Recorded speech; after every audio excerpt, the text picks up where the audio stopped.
Everyone, welcome to our YouTube channel. आज हम calendar से रिलेटेड क्वेश्चन को कवर करने वाले हैं। कॉम्पिटिटिव एग्जाम में जितने भी कैलेंडर से रिलेटेड क्वेश्चन आते हैं हम उसको इस एक वीडियो में कवर करने वाले हैं। सबसे पहले वीडियो में आगे बढ़ने से पहले हम आपको बता दें कि कैलेंडर के अंतर्गत दो टाइप्स के ईयर होते हैं। पहला जनरल ईयर और दूसरा लीप वर्ष, लीप ईयर। जनरल ईयर में कितने दिन होते हैं? 365 दिन होते हैं एंड एक लीप ईयर में 366 दिन होते हैं।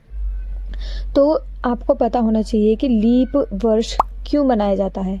तो लीप वर्ष हर 4 साल बाद बनाया जाता है और क्यों हर 4 साल बाद होता है ये आपको पता होना चाहिए। नहीं पता तो मैं आपको एक एक्सप्लेन वीडियो अलग से बना दूंगी, लेकिन आप कमेंट बॉक्स में बता देना। ओके, सो आगे बढ़ते हैं कि कोई ईयर लीप वर्ष है या नहीं, इसका पता हम कैसे लगाएं।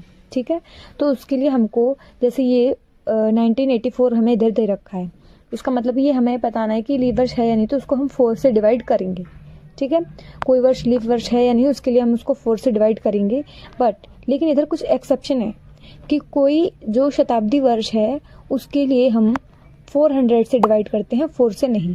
तो आपको क्या करना है, कोई शताब्दी वर्ष लीप वर्ष है या नहीं इसका पता लगाने के लिए हमको 400 से डिवाइड करना है। और कोई जनरल ईयर है उसका देखें कि वो लीप वर्ष है या नहीं, उसके लिए हमको 4 से डिवाइड करना है। शताब्दी वर्ष के लिए 400 से डिवाइड करना है। देखिए इधर क्वेश्चन दे रखा है, नीचे दिए गए वर्षों में कौन सा वर्ष लीप वर्ष है या नहीं।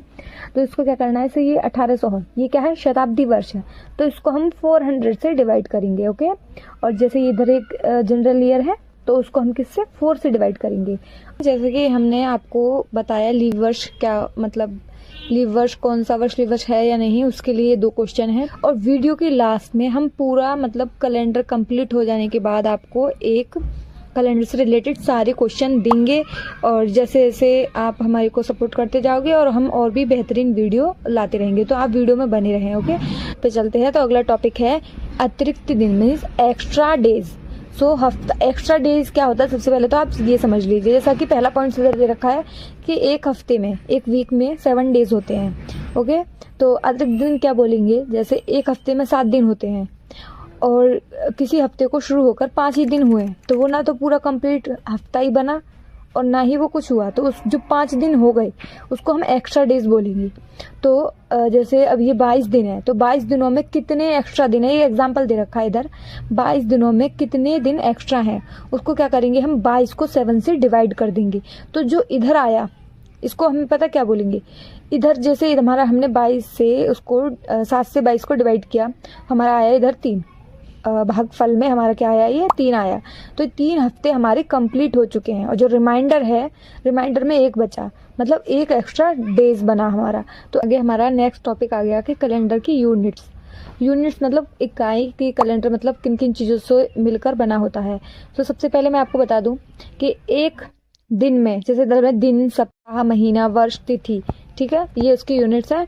एक दिन में 24 घंटे होते हैं और एक हफ्ते में मतलब एक सप्ताह में 7 दिन होते हैं और महीने तो हमारे 12 होते ही हैं। और क्या बोलते हैं, 12 महीनों को मिलाकर 1 वर्ष बनता है। और तिथि तो आप जानती हो, ठीक है। और हमारे पॉइंट सब खत्म ही होने वाले हैं, हम अब क्वेश्चन की तरफ बढ़ेंगे। तो में 28 दिन होते हैं एक सामान्य वर्ष में और 29 दिन होते हैं लीप वर्ष में। लीप वर्ष जब होगा तो फरवरी में कितने दिन होंगे, 29 दिन होंगे। लिख रखा है सोमवार, मंगलवार, बुध, बृहस्पति, शुक्र, शनि, रवि। सो क्वेश्चन ये भी हो सकता है कि हमने इधर सोमवार से ही की शुरुआत की, मंगलवार से क्यों नहीं की, पहला दिन हमने सोमवार ही क्यों माना। तो इसके लिए मैं आपको बता दूं कि जब भी हमारा कभी भी कैलेंडर शुरू हुआ हमने जब भी शुरू किया था तो हमने 1 जनवरी सन 1901 को पहला दिन सोमवार माना था। तो उसी से हम जब 7 दिन का वो एक हफ्ते में चलाते हैं 7 दिन, तो इसीलिए हम पहले दिन को सोमवार और लास्ट दिन को रविवार माह के कोड दे रखे हैं। जनवरी, फरवरी, हर एक महीने का एक अपना कोड होता है, वो आपको याद करना होगा। आप एक बढ़िया सी इंटरेस्टिंग सी स्टोरी बनाकर इनको याद कर सकते हैं। जैसे जनवरी का 0 होता है, फरवरी का, ऐसे तो आप भूल जाओगे। तो हर एक माह के लिए एक अपनी अलग स्टोरी बना के आप उसको याद कर ले। जैसे मैंने अपने लिए तरफ से मतलब बना के ऐसे याद कर रखा है। जैसे जनवरी में बहुत ज़्यादा ठंड होती है तो सब सिकुड़ जाते हैं, तो मैंने जनवरी मतलब ख़त्म एकदम छोटा हो गया तो 0 मैंने नंबर वाइज याद किया। जैसे 0 जनवरी का है तो फिर 0 के बाद 1 आता है तो मई में 1 के बाद 2 है, अगस्त का 2 है, ऐसे ही मैंने नंबर वाइज याद किया और अपनी एक अलग से स्टोरी बना के याद किया है, ठीक है। तो आप भी एक अपनी स्टोरी बना के अच्छे से याद कर लेना, बहुत ही ईजी है। और इधर शताब्दी वर्षों के कोड भी आप याद कर लेना, आगे हम आपको क्वेश्चन सोल्व करने वाले हैं। तो शताब्दी वर्ष के कोड याद करने से पहले मैं आपको एक बताऊँ, इसको याद करने का बहुत ही ईजी सा ये है कि आप जो 1600 है इसको एक बेस मान लेना, उसके बाद 1600, 1700, 1800, 1900। तो जैसे 1600 की वाली लाइन में इसमें 6 है, फिर 1700 में 4, तो मतलब 6 में 2 कम करो तो 4 हो जाएगा, 4 में 2 कम करो तो 2, और 2 में 2 कम करो तो 0। तो ऐसे नंबर वाइज 2 2 कम करके हम याद कर सकते हैं, ठीक है। तो आप इसको याद कर लेना और एक अपनी अलग से स्टोरी बना के इनको भी याद कर लेना, बहुत ईजी है याद करना, ठीक है। आप 1 2 बार रिपीट करोगे तो हो जाएगा। और इधर हमारा ये फॉर्मूला है अतिरिक्त दिनों की संख्या, तो कैसे तारीख प्लस माह का कोड प्लस शताब्दी का कोड प्लस वर्षों की संख्या, लीव वर्षों की संख्या अपॉन में 7। तो इसके लिए तारीख क्या है, तारीख इसमें क्वेश्चन में देगा तारीख फॉर्मूले में, तो तारीख क्या है, प्रश्नों में दी गई जो भी हमारे प्रश्न में जो तारीख पूछी होगी वो है तारीख, ओके।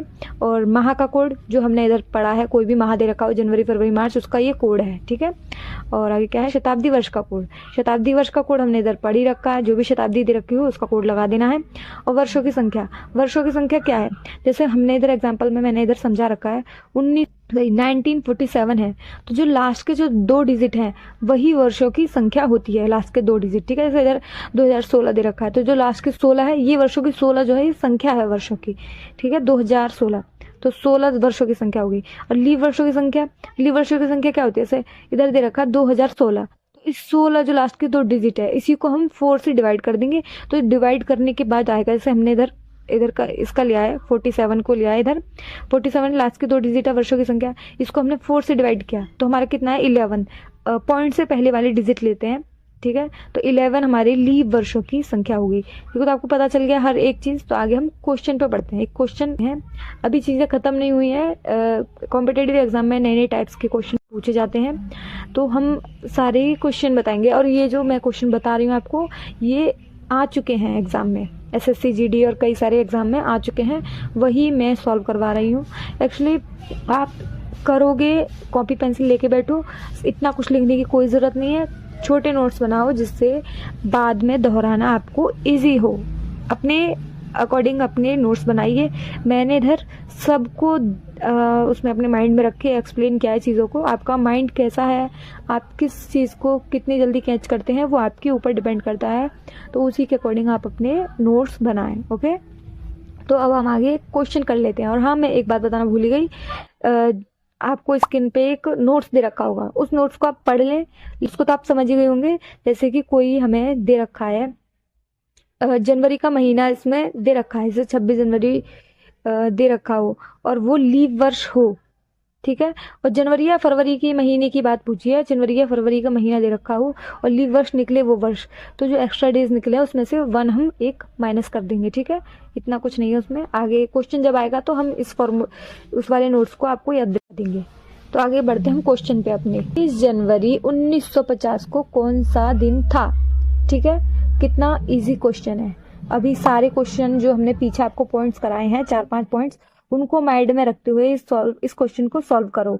आपको चलो एक क्वेश्चन सॉल्व करके दिखा देती हूँ। तो सबसे पहले आपको स्क्रीन पे फॉर्मूला दिखाई दे रहा होगा, तो कुछ टाइम के लिए आपको फॉर्मूला देख के ही इस्तेमाल करना है, और इतने क्वेश्चन आप सॉल्व कर लोगे कि बाद में आपको फॉर्मूला खुद ही याद हो जाएगा। तो